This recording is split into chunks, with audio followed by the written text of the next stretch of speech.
In this webinar, we will discuss more in depth the implementation of the essential building blocks and exercise progression guidelines.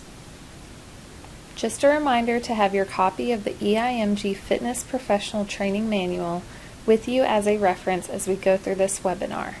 You can download the manual on the EIMG Pro portal. Another reminder, this webinar series is required in addition to receiving your EIM credential. The webinars will orient you to the EIMG program and clarify expectations of you as an EIMG Pro. By the end of this webinar, you should be able to describe the content of the essential building blocks, identify how to implement the essential building blocks, and apply the progression guidelines. If you remember from the last webinar, we identified the 5 essential building blocks. They include aerobic exercise or build stamina, resistance training or build strength, active education or build learning, lifestyle change or build commitment, and mobility and stability or build mobility and stability. Did you take some time to think about what this may include? Let's now discuss the specific content for each block. The first essential building block is aerobic exercise or build stamina. For our cardiometabolic module, the goal is to improve cardiorespiratory fitness in order to decrease cardiometabolic risk factors. We accomplish this by increasing aerobic exercise or physical activity. With the understanding that the program is progressive, the amount of time spent in aerobic activity is dependent on the patient's level of fitness and will increase as the patient's fitness improves. The minimum amount of time spent in aerobic activity is 20 minutes and should progress to 50 minutes by the end of the program. The time in aerobic exercise may be completed consecutively or in intervals. It is up to you, the trainer, to make the best selection based on both the patient's ability and their preference. In the cardiometabolic module, aerobic exercise also has the potential to be combined with other building blocks, such as resistance training and active education. For the musculoskeletal pain module, the goal is to improve functional capacity and/or reduce pain. The minimum time spent in aerobic exercise is 10 minutes.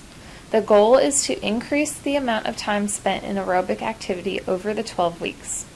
However, no specific progression time in minutes was set due to the range of abilities of patients based on their individual disease conditions, which may cause pain and/or reduce mobility. Use your judgment and expertise in progressing each patient in aerobic exercise. As in the cardiometabolic module, the time may be completed as consecutive minutes or in intervals.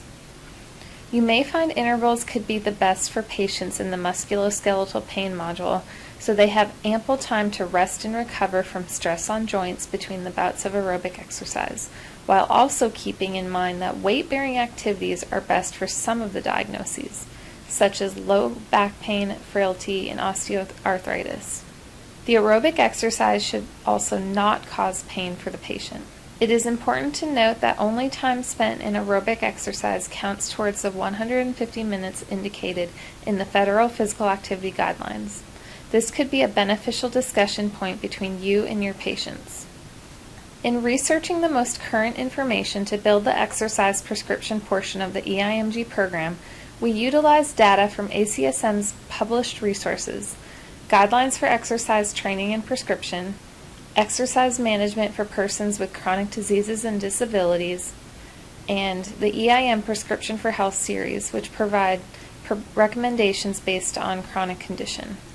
The EIM Prescription for Health series are in EPIC for providers to give to patients as a resource.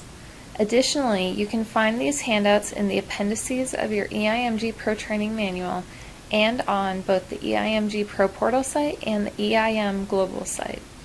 You may find it beneficial to review these handouts and discuss them with your patients. All of these sources were condensed and compiled into charts for you to reference as needed.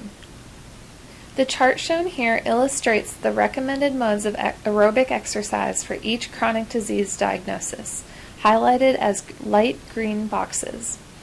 The recommendations echo our decision to develop 2 separate modules. You can find this chart in your EIMG Fitness Professional Training Manual in the Exercise Prescription Guidelines section. Blood lipid disorders, heart failure, high blood pressure, and type 2 diabetes are all diagnoses in the cardiometabolic module.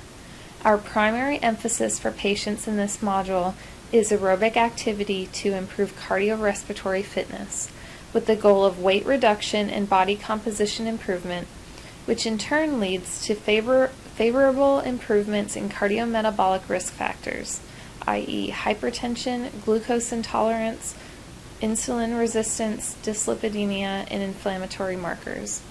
As personal trainers, we know that the more muscle fibers we utilize, the more energy we are going to expend. This is reflected in ACSM's recommendation for any large muscle activities per your discretion.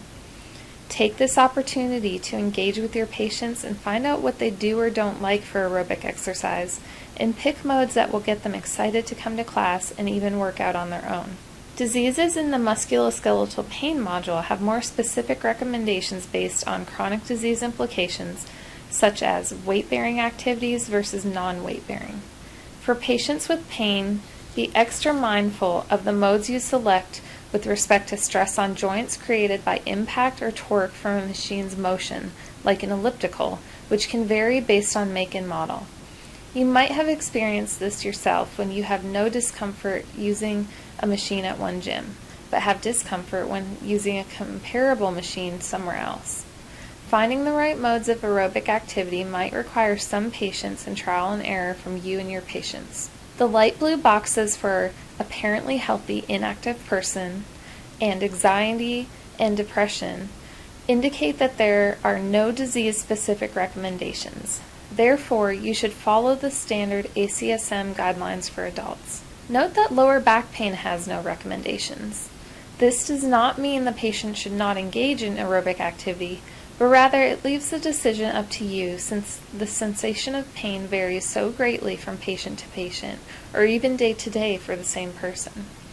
It is your responsibility to have open communication with patients who have lower back pain to determine an appropriate exercise prescription for each class session. It may require you to be flexible and adaptive in the moment to change your planned exercise prescription based on the patient's level of pain. For prescribing aerobic activity intensity, we wanted to use a highly accurate but also flexible and adaptive method. Common methods for intensity prescription include heart rate reserve, VO2 reserve, percent of heart rate max, percent of VO2 max, percent of MET max, rate of perceived exertion. VO2 max testing is currently the standard in exercise prescription. However, there are several limitations according to ACSM. This results in heart rate reserve and RPE being the most common methods for measuring intensity of cardiorespiratory fitness in application outside of a lab setting. Additionally, ACSM notes that heart rate is an ideal guide for prescribing exercise intensity because of the relatively linear relationship between heart rate and VO2. Furthermore, using heart rate reserve to set a target heart rate range is more accurate in depicting intensity relative to oxygen consumption than percent of heart rate max. Lastly, instructing the patient to achieve a specific heart rate range versus giving them a set resistance, speed, etc., gives them the ability to make adjustments as needed for their activity, regardless of mode and based on the patient's desire and comfort. For example, on a treadmill, speed and/or incline can be adjusted. On a bicycle or elliptical, speed, incline, and/or resistance can be adjusted. On a rowing machine, speed and/or resistance can be adjusted. Additionally, the type of stroke used, i.e. fast, easy strokes versus slow, powerful strokes, can also change intensity. Lastly, the patient learns how to determine intensity on their own, listening to their body and determining what works for them. Based on all of this, we determined that using heart rate reserve as our preferred method is most practical and best fits our desire to be flexible and adaptive, particularly with a variety of unique facility layouts and equipment. To calculate heart rate reserve and prescribed exercise intensity, we will use the Carbonin method. We have created a heart rate reserve intensity worksheet to make it simple to calculate your patient's heart rate reserve for intensities from 40 to 85%. This document will be completed at the patient's orientation appointment and can be found in your EIMG Fitness Professional Training Manual and on the EIMG Pro Portal site. During the orientation appointment, you will take the patient's resting heart rate 3 times and then find an average. The appropriate procedure for these measurements will be reviewed when we cover program procedures. After determining an average heart rate, you will then calculate the estimated max heart rate by subtracting the patient's age from 220. To calculate the heart rate reserve, subtract the average resting heart rate from the estimated max heart rate. Once you have the heart rate reserve, you can find the appropriate heart rate for each of the intensity percentages from 40 to 85%. For each equation, multiply the heart rate reserve times the percentage, then add the average resting heart rate. Use these calculations as you plan your sessions for your patient, following the prescription and progression guidelines previously discussed. Lucky for you, you can find an Excel copy of the worksheet on the EIMG Pro Portal site, which does the math for you. Or you can do the calculations yourself. Keep in mind that as the patient improves their cardiorespiratory fitness, their resting heart rate may begin to decrease. You should check the patient's resting heart rate around 4 to 6 weeks after starting to see if it has decreased. If it has, best practice would be to recalculate the patient's new heart rate reserve and corresponding target heart rate percentages. This is another tool that would be beneficial for you to show and explain to your patient. If they appreciate the structure and guidance this method provides, they might choose to continue using the worksheet on their own once they complete the program. Again, we are always attempting to equip patients with the tools and confidence to make sustainable, positive life changes on their own. So, how do we actually implement it? First, you will calculate your patient's heart rate reserve using the Carbonin method. The initial intensity prescription should start at 40% of the patient's heart rate reserve with a minimum duration of 5 to 10 minutes, depending on the patient's ability. Some patients may be able to start with a longer exercise duration. To progress, increase exercise duration by 5 minutes. When the patient can maintain the initially prescribed heart rate reserve for 20 to 30 minutes, intensity can then be increased. At this point, you will increase the prescribed intensity by 5% of heart rate reserve, i.e. 45% heart rate reserve in this example, and decrease the time back down to the initial exercise duration prescribed to the patient. Progress the patient again by increasing the time by 5 minutes until the patient can maintain the prescribed 45% heart rate reserve for 20 to 30 minutes. Once again, you will then increase the target heart rate reserve by 5% from 45 to 50% and decrease the time to the initial exercise duration prescribed to the patient. Repeat this cycle throughout the 12 weeks. This method is slow and methodical. We know that you will have patients who will be able to maintain 40% heart rate reserve for longer than 5 to 10 minutes on their first day, or conversely, some that won't be able to do more than 5 minutes at a time for several sessions. We have put a strict guideline in place in order to give you time to truly assess your patient's ability in the beginning. Once you thoroughly understand the patient's ability, then you can be more flexible in your prescription. For example, if the patient is prescribed 40% heart rate reserve for 10 to 15 minutes, and this was very easy for your patient, you could go ahead and increase the time by 10 or 15 minutes the next session. If the patient can maintain an increased duration of 20 to 25 minutes at 40% heart rate reserve, then for the next session, increase heart rate reserve to 45% and decrease duration to 10 to 15 minutes. Once you have established a good rapport with your patient, trust your own judgment and training to adapt your intensity prescription as necessary, knowing that a strict procedure is in place for you to build on. Your patient's heart rate can be monitored through many different methods. The patient could use the hand sensors on the cardio machine, an oximeter, a fitness tracker such as Fitbit, Garmin, or Apple Watch, or could even get a polar heart rate monitor to wear. Each one has its own pros and cons. The patient should determine the best fit for him or her with your assistance. The polar heart rate monitor and oximeter will most likely be more accurate, while a fitness tracker encourages patient engagement and self-efficacy. Again, adapt your method to what fits best for you and your patient's needs at that time. It is important to remember that some medications prevent the use of heart rate as a means of measuring and prescribing intensity. You covered these medications in your EIM credentialing workshop and should refer to those materials if you need a reminder.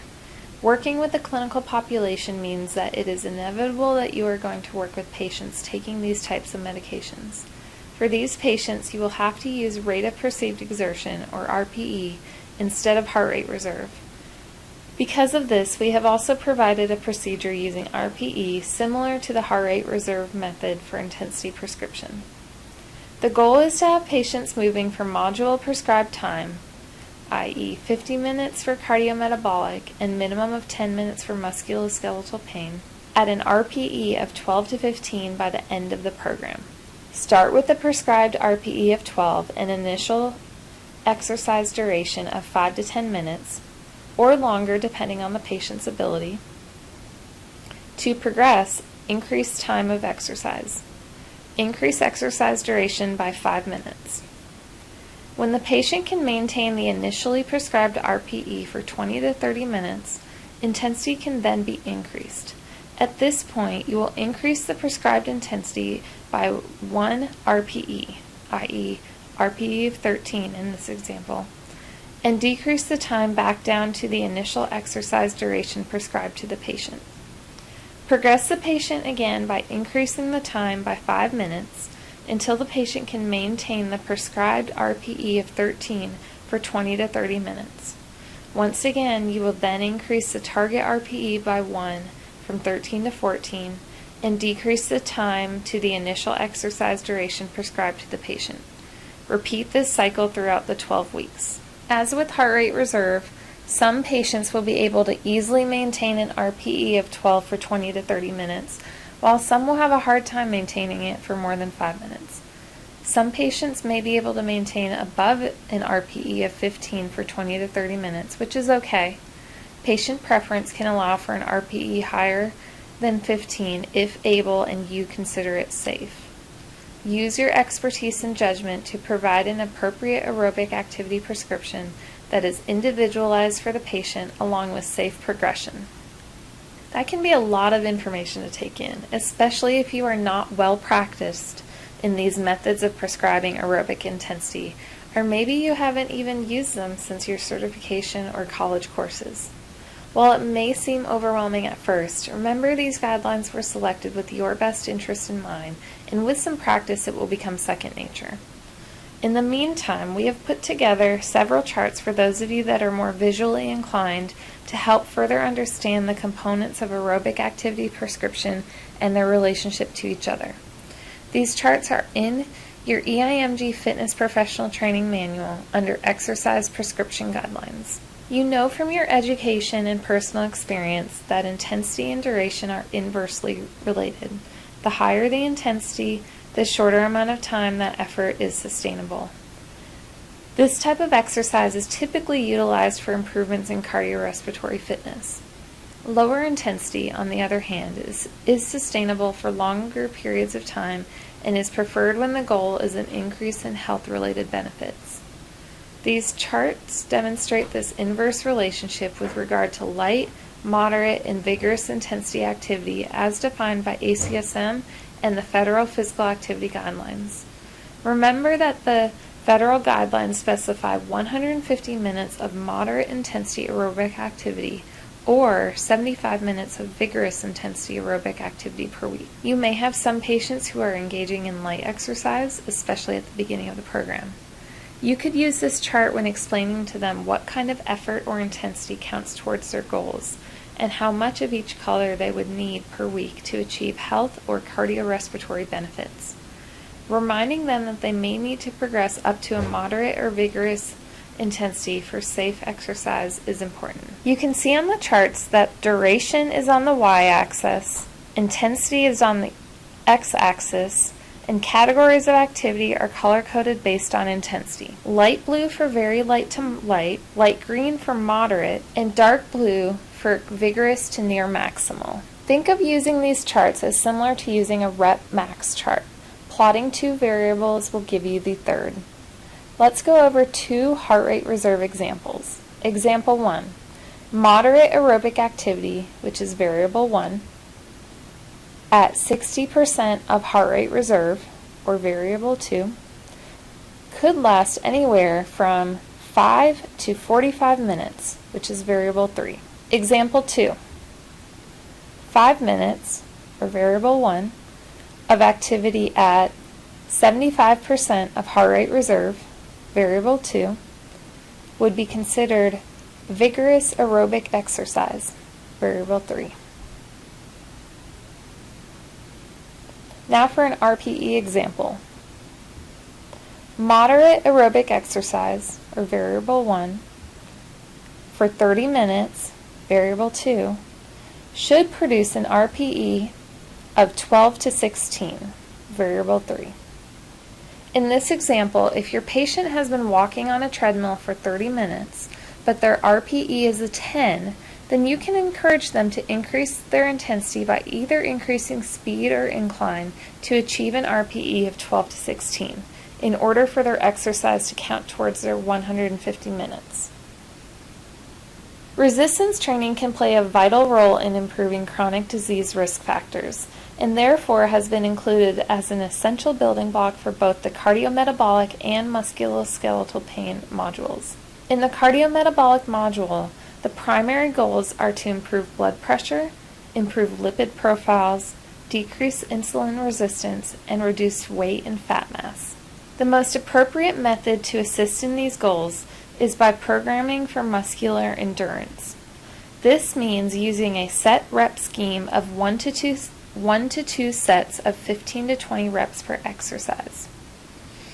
Because training for muscular endurance calls for lower resistance, higher volume, and a shorter recovery time, it could count towards aerobic activity and apply towards the 150 minutes of moderate to vigorous activity, depending on design and achieved heart rate of the patient during the resistance training.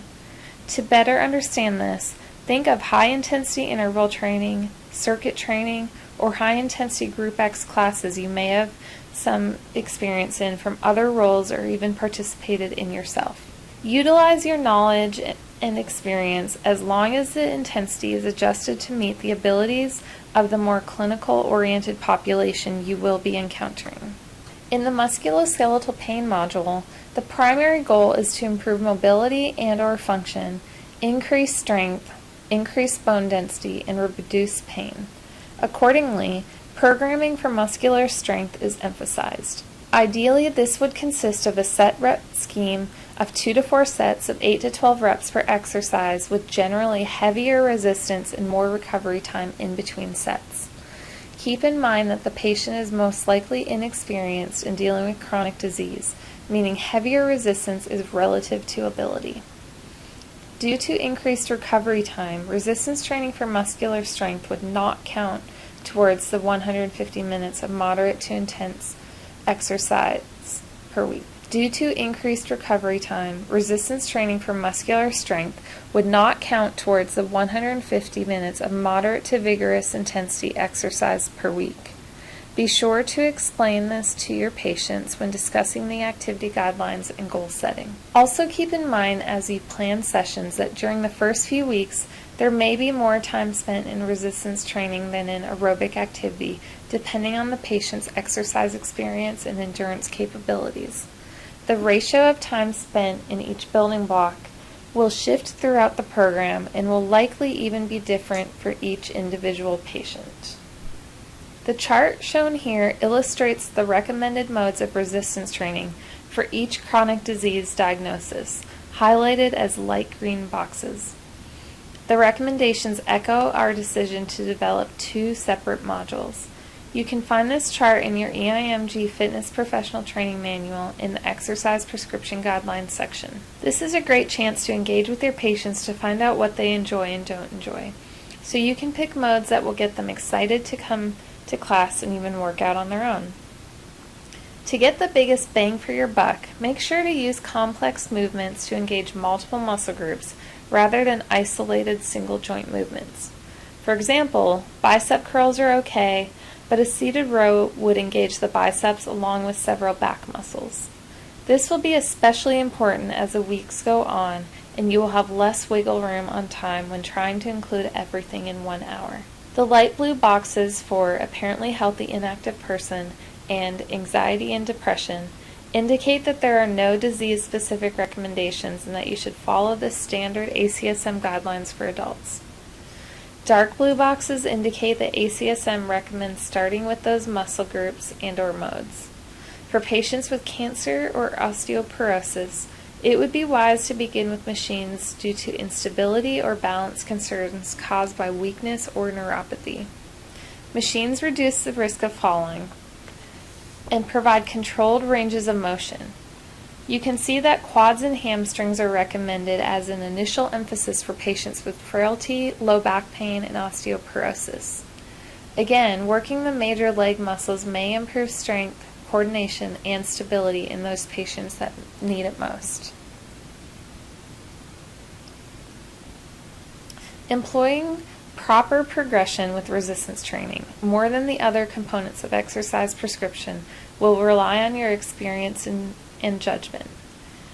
There are limited guidelines provided by ACSM and other reputable sources regarding initial levels of resistance and progression, especially when max rep testing is not practical or safe for our chronic disease and deconditioned patients. The key here is safety and communication. Be conservative when selecting a starting weight for your patients. Notice their nonverbal cues and effort during the movements and request feedback during and after the exercise. Then, modify the weight as needed. The first few sessions will require trial and error, but once a baseline is established, then you can apply a more structured progression framework. The 2-for-2 rule is a progression technique explained by the NSCA that you may find useful. It says, if a patient can perform 2 or more reps over his or her assigned repetition goal for a given exercise in the last set in 2 consecutive workouts, weight should be added to that exercise for the next training session. The NSCA also recommends a relative load increase of 2.5% to 10%, or an estimated load increase of 2.5 to 5 pounds for upper body exercises in less trained individuals, and 5 to 10 pound increase for lower body exercises in less trained individuals. For example, an EIMG Pro assigns 3 sets of 10 repetitions and the patient performs all 10 reps in all sets, but the last rep was a struggle. Over the next 2 weeks, the patient is able to complete 12 reps in the third, or the last, set for 2 consecutive workouts. In the following training session, the load for that exercise should be increased. We have also created a resistance training chart for volume, which is included in the exercise prescription guidelines of your EIMG Fitness Professional Training Manual. You can use this chart to assist you in identifying possible set and rep schemes based on the training goal for your patient. Our variables in this chart are sets on the x-axis, reps on the y-axis, volume, which is set times reps, in the center boxes, and training goals as color-coded boxes. Light blue designates the possible volumes of training for muscular endurance, which correlates with our cardiometabolic module. Green designates the possible volumes when training for strength and power, which correlates with our musculoskeletal pain module. Dark blue designates the ACSM recommendations for strength training in older and novice exercisers. You may use these sets and reps for some of your older and or more severely deconditioned patients. After some time, you may be able to increase them to the appropriate sets and reps for their disease-specific module or they may stay in that range for the whole 12 weeks. An example of progression using this chart could look like the following. You have a patient who has osteoarthritis stratified into the musculoskeletal pain module, which has a training goal of improving muscular strength. Because the patient is relatively new to exercise, the first day you start them with 2 sets of 8 to 10 reps at a light weight. The patient performs 8 reps for each set, which is fairly easy. The next session, you increase the volume to 2 sets of 10 repetitions. This is a little more difficult, so you keep the volume and resistance the same until the patient can perform 2 sets of 10 reps without a struggle. When that time comes, you increase the patient to 2 sets of 10 to 12 reps. The patient is able to do 2 sets of 12 reps, but it is a challenge. So again, you keep the volume and resistance the same until the patient can perform 2 sets of 12 reps without a struggle. You repeat this cycle until the patient can perform 2 sets of 14 reps. At this point, any additional reps would move them into training for muscular endurance. So the next workout, increase the sets to 3 and drop the reps back down to 8. From there you follow a similar pattern of 3 sets of 8 to 10 reps to 3 sets of 10 to 12 reps, and when the patient can complete 3 sets of 12 reps easily, or even perform more than 12 reps, then you increase the sets to 4 and drop the reps back down to 8. This is just one example and does not take into account the amount of resistance. It may be that you keep the weight the same in the progression through 2 and 3 sets of 8 to 12 reps, and once the patient can perform 3 sets of 12 reps or more, then you don't proceed to 4 sets, but rather you increase the weight amount and return to 2 sets of 8 to 10 reps to begin the volume progression again. Use these tools and guidelines along with your knowledge and experience to train and progress your patients to the best of your and their abilities. Just a reminder that the information provided in the building blocks is considered to be required. However, the charts and progression guidelines are here as tools to assist you as needed. The goal with active education is to increase the patient's understanding about the importance of exercise and physical activity in chronic disease prevention and management, and the patient's ability to apply that knowledge to help with behavior change. The education itself helps to increase behavioral capacity, one component in social cognitive theory. Having the knowledge and skill to perform a behavior increases the likelihood of adopting the behavior. We have created the EIMG patient education handouts to be used throughout the 12-week program. These handouts are provided to the patients in their patient information packet, which is typically a white binder given to each patient. These handouts are also found in your EIMG Fitness Professional Training Manual and on the EIMG Pro Portal site. It is also imperative that the education during the session is delivered while the patients are active. Research indicates that physical activity can improve cognition, memory, and learning. Also, some studies have shown that if education occurs during exercise, learning may be enhanced. With that in mind, along with time limitations of the class, all education must occur during some form of exercise. The education can be independent of one of the building blocks, or it can be incorporated into either resistance training or aerobic exercise. This means you could have an activity specifically where the patients are moving and being active, and there are some examples within the EIMG Fitness Professional Training Manual. The topics for education should be focused on whichever module the patient is in, meaning you as the EIMG Pro should relate the education information on each handout to the patient on an individual basis for their prescribed module.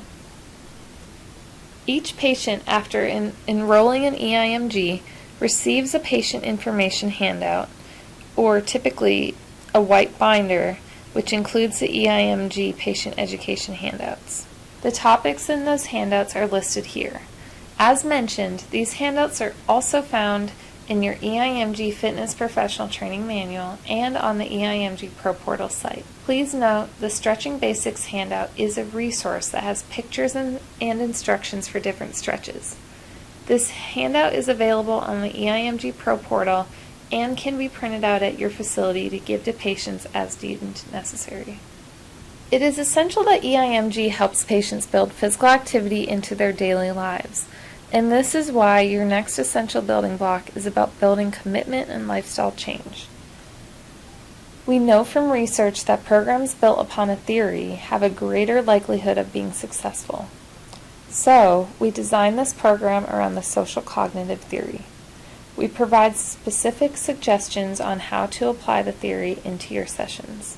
When we think about social cognitive theory, some of the high points to consider are patient self-efficacy or increasing self-confidence, self-regulation, goal setting, and stress management and emotional coping. First, we want you to look at increasing patient self-efficacy and confidence. Self-efficacy itself is viewed by many as the most important prerequisite for people to experience behavior change, and considers how confident a person is in performing an activity and overcoming barriers. Helping your patients identify and overcome their barriers can help to increase their self-efficacy. So what are those things that may keep them from being active? Perhaps time of day is a barrier to exercising. If the patient doesn't exercise in the morning, they likely will not take time to fit in their exercise. So how can you help the patient overcome this? You can recommend the patient wakes up early to exercise, and maybe even sleep in their exercise clothes to make it more convenient. What are some of the tricks that you use? Do you keep your gym bag in the car? Do you make sure you have time scheduled on your calendar? What works for you? Helping your patients identify these barriers and then finding the solutions to those barriers will help with lifestyle change. Now let's look at how past successes or failures can impact self-efficacy. Patients who have failed at improving their health in the past may feel that they cannot succeed now. To this end, EIMG pros will need to help patients achieve greater self-efficacy by identifying and reminding patients of past successes in class. For example, help your patients identify a time in the past where they have been successful in completing a difficult task. Ask your patient to remember how they felt when they accomplished that task. Is there a way you can tie that success into class? What difficulties did they overcome? How have they improved? Reminding them of these past successes can help improve confidence in their abilities. Also, self-efficacy can be increased by role modeling and learning from others' experiences. Patients who have successfully completed EIMG can share their experiences with newcomers. Inviting a past patient who successfully completed the program to come and participate in class and speak about his or her success could be one option. Also, you can share your past successes and failures with your patients and how you've discovered your barriers and what you've done to overcome them. Now let's discuss self-monitoring. Some of this idea has already been incorporated into the program for you. When we discuss policies and procedures, you'll learn about what is expected in orientation appointments and before every class. Briefly, before every class, patients must take their own blood pressure and write it down for you to input into REDCap. Helping the patients learn self-monitoring can enhance behavior change independently and by increasing self-efficacy. So, the program has them tracking blood pressure. What other things might they want to track? Well, it depends on their condition, needs, and wants. It may also depend on the goals that they identify that they want to accomplish. One patient might have a goal of walking a full 5K. This could be a daunting task for the patient. Breaking it down to smaller, achievable goals, such as walking for half a mile first without stopping, and building by a quarter mile each week could be an excellent plan to work towards a full 5K. Additionally, tracking weekly walking distances allows the patient to monitor their progress and potentially increase their confidence in being able to complete this goal. In your EIMG Pro Training Manual, we have provided some additional resources you can share with your patient, which include a list of apps to assist with tracking behavior. Helping your patient track their behavior will help them see their progress over time. In the previous bullet, I mentioned setting goals and monitoring progress towards a goal. Goals and rewards are also very important to help patients to change their behavior. Sometimes, though, it's hard to know what your goals should be, and that is where you, the EIMG Pro, can encourage patients to create goals and identify rewards for completing those goals. Let patients know that writing down the goals and sharing the goals with others can increase motivation and accountability. There are several patient education handouts that discuss creating goals, which you can use in your active education components. Along with the goals, though, is also having the patients identify their reward for completing that goal. For example, have the patients determine a suitable self-reward for completing their 150 minutes of moderate physical activity in a week. What small reward would be motivation? Quiet bath? Hanging out with a friend? Maybe a gold star sticker. For a larger goal, completing, say, 8 weeks of getting in their 150 minutes of physical activity each week, they could get a gold star sticker for each week that they actually get it done, and then once they've accumulated 8 stars, then they get something larger, whatever it is that they may want to work towards. Sometimes it is just that good feeling of accomplishment. Finally, we want you to help your patients with identifying some stress management strategies. We know from research that exercise can help reduce stress, but with your patients having to find new ways to incorporate this into their lives, it may actually add to the stress to their lives. Stress can inhibit lifestyle change, so helping your patients find ways to deal with stress will help your patients succeed. So how can you help your patients improve their emotional coping responses? Providing them with concrete strategies to manage stress will increase the likelihood of lasting behavior change. You can utilize assigning homework and/or some active education segments to address problem solving for stress management and give patients opportunities to practice their skills. Specifically, research suggests that practicing gratitude and/or gratitude journaling, mindful practice or mindful meditation, deep breathing, progressive relaxation, and social support from friends and family can all help. We've also included some additional resources in the list of apps to help learn and practice mindfulness and wellness games to help cope with stress. The final essential building block is mobility and stability, or build mobility and stability, and it is only required in the musculoskeletal pain module. The goal is to improve range of motion and balance, which may translate into improved physical function, pain reduction, and fall prevention. The types of exercise EIMG pros may want to include are balance training, yoga, tai chi, stretching, self-myofascial release, or foam rolling, or self-care techniques.